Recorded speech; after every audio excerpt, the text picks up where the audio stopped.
Satyabhama Institute of Science and Technology, Chennai. Satyabhama Institute of Science and Technology, Chennai.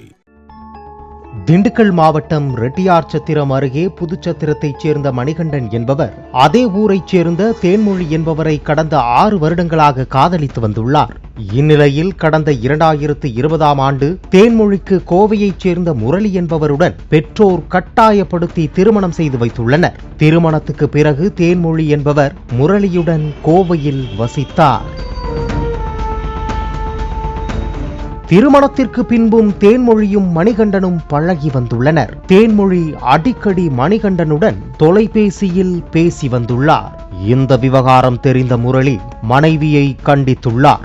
இதையடுத்து தேன்மொழி வீட்டை விட்டு வெளியேறி மணிகண்டனை சந்தித்துள்ளார். அதேவேளையில் தனது மனைவியை காணவில்லை என முரளி கோவை காவல் நிலையத்தில் புகார் அளித்தார். இதற்கிடையே மணிகண்டனை சந்தித்த தேன்மொழி உங்களை மறக்க முடியாமல் தவிப்பதாக கூறி கண்ணீர் வடித்துள்ளார். இதையடுத்து இருவரும் உயிரை மாய்த்துக் கொள்ள முடிவு செய்துள்ளனர். தொடர்ந்து நேற்று பாலக்காட்டில் இருந்து பழனி செல்லும் ரயில் முன்பு விழுந்து தேன்மொழியும் மணிகண்டனும் தற்கொலை செய்து கொண்டனர்.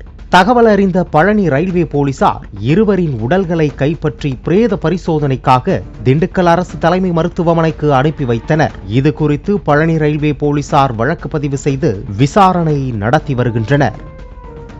Satyabhama Institute of Science and Technology, Chennai. Satyabhama Institute of Science and Technology, Chennai.